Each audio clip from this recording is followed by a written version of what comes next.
Un couvre-feu pour les mineurs de moins de 13 ans entre le 15 juin et le 15 septembre. C'est la décision annoncée par notre invité, le maire de Béziers, Robert Ménard. Bonjour, merci d'être avec nous.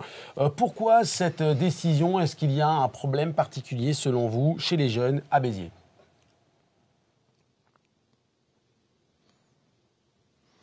Il n'y a pas un problème particulier chez les jeunes à Béziers.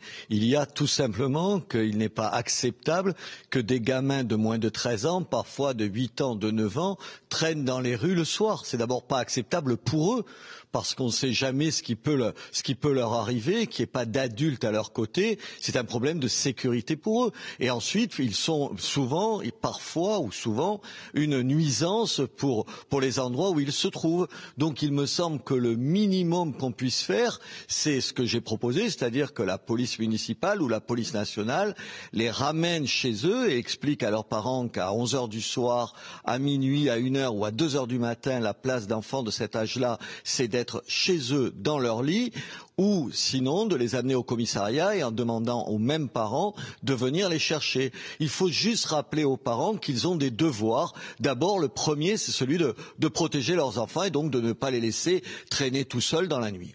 Vous nous dites qu'il n'y a pas de problème particulier à Béziers tout de même pour prendre cet arrêté, c'est que vous êtes confronté à ce genre de problème de manière récurrente.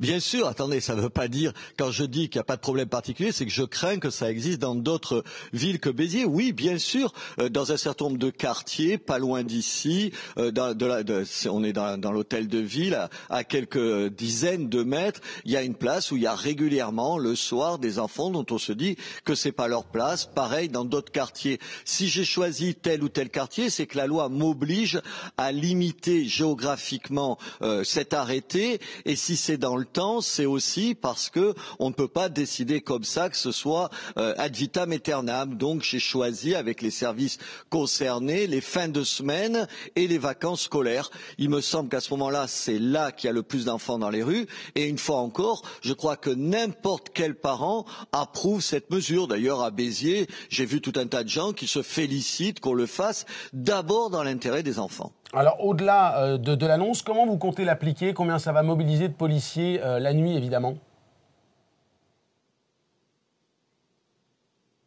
Écoutez, d'une part, ça va mobiliser les policiers qui font des surveillances, des rondes dans ces quartiers, pas plus qu'aujourd'hui. Leur boulot, c'est de faire ça, ils le font. La police municipale que je vais développer, puisque jusqu'à présent, elle ne travaille justement pas la nuit, donc dans un premier temps, ce sera la police nationale qui fera ce travail. Elle sera plus nombreuse pour assurer ces sécurités. Encore une fois, il ne s'agit pas d'un couvre-feu, comme vous l'avez dit, il s'agit simplement d'une mesure préventive pour d'abord défendre des enfants qui du coup se trouvent en danger et d'autre part assurer la sécurité, la tranquillité des voisins contre des bandes de jeunes qui n'ont rien à faire dans la rue à cette heure-là.